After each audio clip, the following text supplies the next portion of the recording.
alerta económica por lo que salió a decir Feletti sobre el mercado. Económicamente se hace balance para esta época, ¿no? O se está cerrando balance. ¿Cuál es el tuyo, Roberto? Mira, si vos tuvieras que balancear el primer año de Milei, lo tenés que dividir en tres patas o un rompecabezas de tres piezas que encajan. En primer lugar, es cierto que ha logrado una estabilidad precaria de las tres variables de la economía: el dólar, la tasa de interés y los precios. Quiero decir, bajó la volatilidad, están todos por debajo del 3%, en torno al 3% mensual, y esa estabilidad que ha logrado tiene un costo, que es la segunda pieza del rompecabezas, que es un deterioro enorme de la economía real. El balance del año lo dice el propio proyecto de ley de presupuesto que presentó el Ejecutivo al Congreso. El Producto Bruto Interno cae 3,8%, la inversión el 22%, el consumo casi el 7%, 6,9%, y sobre todo las importaciones, desde un año bajo como fue el 2023, caen un 20%, lo cual te está planteando el problema de la actividad. ¿Por qué tenés este deterioro? A eso agregale el salto que da la pobreza de 40 a 52, la indigencia de 8 a 18, el desempleo de 5,7 a casi 7. Digamos, vos tenés un escenario en el cual Milei consigue una estabilización en base a un deterioro muy grande de la economía real, y la tercer pieza es que, y es lo que nos preguntamos todos, y somos parte, o yo me hago cargo parte como mi cuota dirigente, la falta de resistencia político-social o, bueno, atribuible a la oposición. Esas tres piezas, si yo tuviera que balancear el gobierno de Milei, te digo, hay una estabilidad que es muy precaria, después si querés te digo por qué es precaria, lograda a costo de un brutal ajuste sobre la economía real, y una oposición que, en parte por un mal gobierno, en parte por los desencuentros del peronismo, no ha podido encontrarle el agujero al mate para enfrentar esto. Ahora, Roberto, ¿no debería ser al revés, no? La prioridad, la economía real en un gobierno, más allá de las características que tiene Javier Milei. ¿Cómo puede ser que tensione tanto la vida de las mayorías de los argentinos y las argentinas?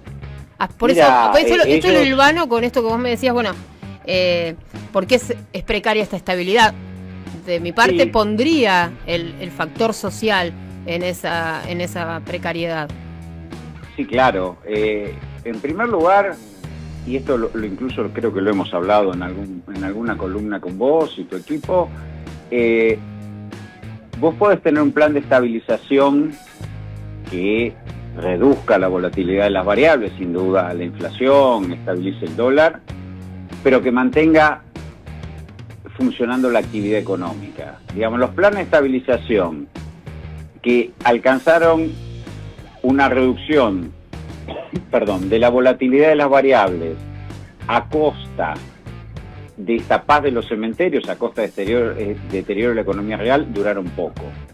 Y es fácil, yo hago un deterioro de la política de ingresos, hago caer el salario, las jubilaciones, no hay obra pública, no hay presupuesto universitario, y nadie consume, evidentemente tampoco nadie invierte, voy a conseguir un nivel de estabilización. Ahora, los hechos concretos evidencian que estos planes duran poco. En parte por la resistencia social, en parte porque además van camino a un desequilibrio macroeconómico que ya lo está evidenciando Milei. A pesar del blanqueo, de una enorme cantidad de dólares que ingresaron, a pesar de la contracción de la actividad que le da un excedente de balanza comercial también muy grande, hay más de 35.000 millones de dólares dando vueltas, no acumula dólares en Banco Central, no atesora esos dólares en Banco Central. Entonces la estabilización del sector externo es precaria.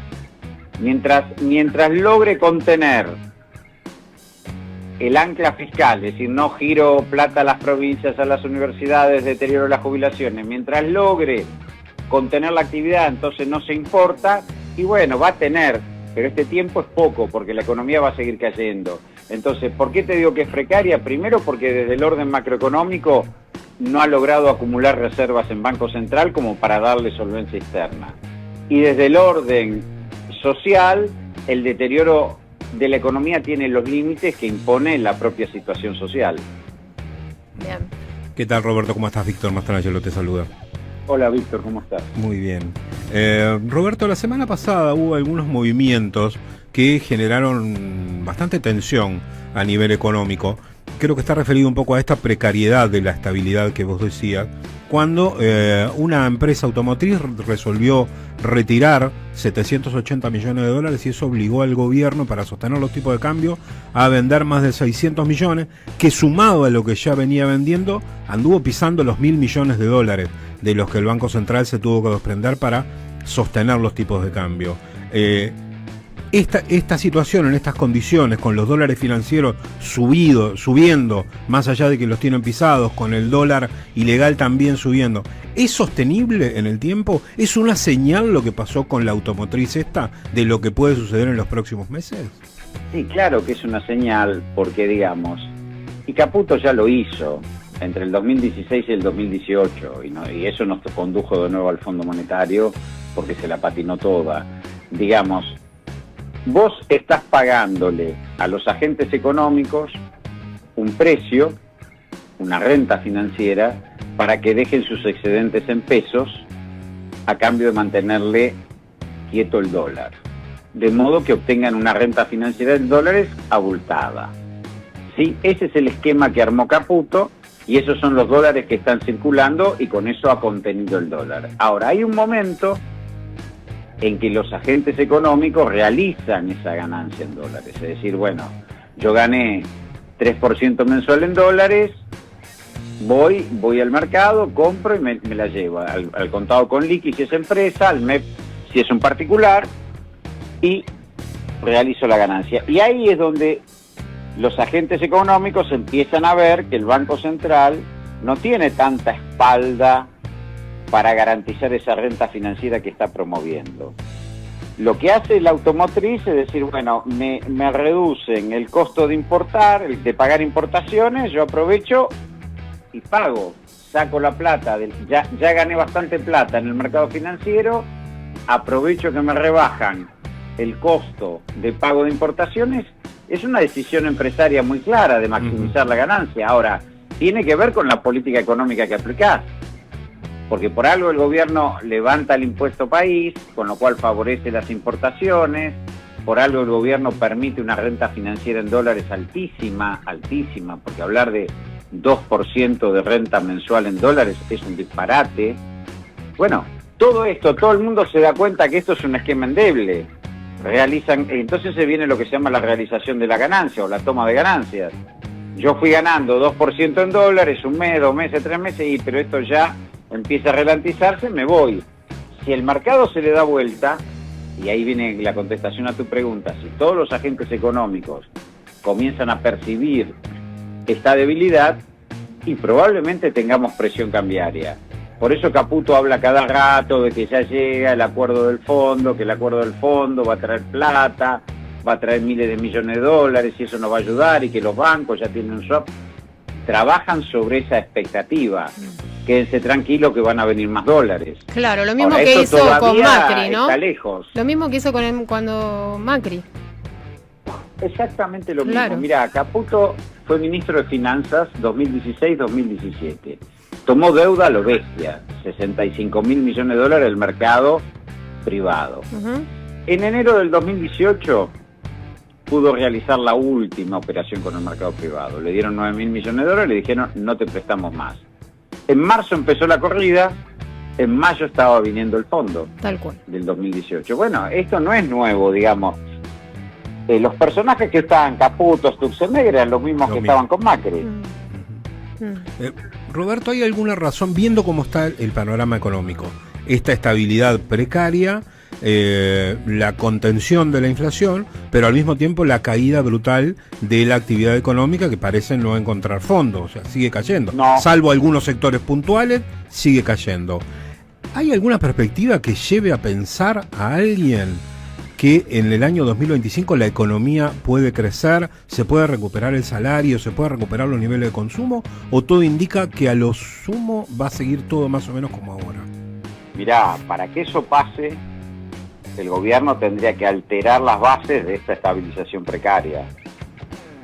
Por lo pronto, cambiar el ancla fiscal y recuperar el rol multiplicador de la inversión pública, mejorar las asignaciones previsionales desde el punto de vista fiscal.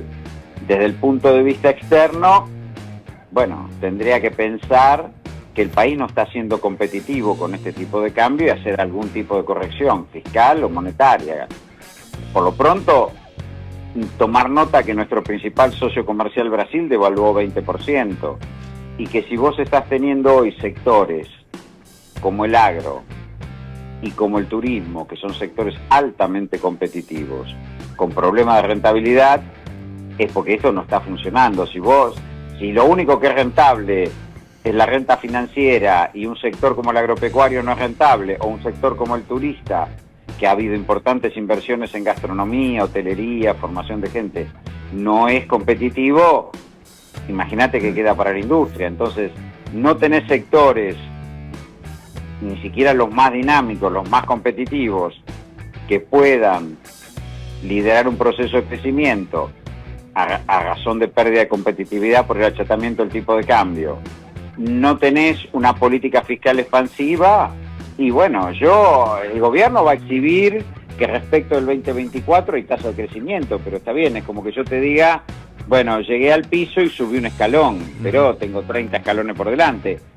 El año que viene sí, te van a decir, el primer trimestre crecimos respecto al primer trimestre 2024, sí, pero eso no se va a reflejar en el empleo y el salario, ni en el consumo.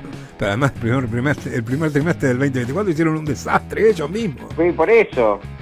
Claro. Si es por expectativa, te van a... Ahora, vos tenés que pensar que devaluó Brasil, tenés que pensar que Donald Trump va a fortalecer el dólar. Exacto. Tenés que pensar que el gobierno busca un alineamiento, un acuerdo comercial, un acuerdo de libre comercio con Estados Unidos, cuando aparece Trump poniendo aranceles y levantando el proteccionismo. Es decir, Estados Unidos va a retraer su demanda externa y además va a fortalecer el dólar, con lo cual te va a quitar flujo de capitales y estás en un problema. Y si eso agrega que realmente cumple la promesa de la paz en Ucrania, bueno, va a volver Ucrania al mercado de trigo, de girasol, y va a generar una oferta que haga descender los precios internacionales. Digo, más.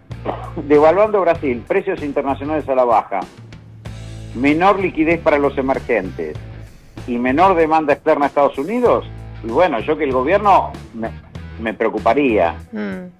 ¿Y cómo encaja eso con los dos default, ¿no? que declararon dos empresas subsidiarias de los Globo, ¿no? En el área agropecuaria? ¿Es un mensaje al gobierno? Hay una señal de un sector que te está diciendo lo que hablábamos antes, no somos rentables. Claro. No somos rentables. Sí. Ahora para una empresa, ¿no? O un grupo empresario tan grande, esa deuda no parecía tan importante. No es importante, no es que sea importante. Lo que está diciendo es este tipo de cambio, este nivel de precios internacionales y este nivel de costos internos en dólares, sobre todo la energía, me obligan a mí a reprogramar mis deudas porque no tengo liquidez. Okay. Eso es lo que está diciendo. Bien, también es un mensaje directo al gobierno, ¿no? Absolutamente. Y lee también Idígoras de la Cámara Aceitera, también está diciendo los problemas de rentabilidad que tiene un sector ya no de producción primaria, sino de manufactura de origen agropecuario. Roberto, vos hace un ratito comentabas que entre otras cuestiones, ¿no? Hubo poca resistencia política social y hablaste y mencionaste el tema de cómo se encuentra hoy el campo nacional y popular. No hay un frente nacional, no se ve, yo por lo menos puedo estar equivocado, pero bueno, los hechos parece que me dan la razón. No se ve un frente nacional que levante un proyecto de nación y que pueda contraponerlo a esto, no aparece. Aparecen resistencias, aparecen movilizaciones, aparecen planteos de reorganización como Cristina encabezando el PJ y es muy bueno, pero todavía no se logra ver un frente articulado que empiece a oponerse frente a este tipo de políticas. Te hago la última, agradeciéndote por supuesto, Roberto, Por favor. porque la provincia de Buenos Aires, ya que lo mencionabas, se quedó sin presupuesto. ¿Cómo puede afectar esto al gobierno de Axel sumado al ahogo financiero al que lo está sometiendo el gobierno nacional? Y yo creo que es una irresponsabilidad de la oposición política, de toda la oposición política de la provincia de Buenos Aires, el PRO, los libertarios, la Unión Cívica Radical, de quitarle las herramientas que necesita un gobierno para afrontar una presión fiscal como la que pone el gobierno nacional, donde además el presupuesto que manda Axel, su ley impositiva y su autorización de endeudamiento son una contracara de lo que mandó Milei al Congreso Nacional. Digamos, es un presupuesto que no tiene ni motosierra en el gasto, ni impuestazo, ni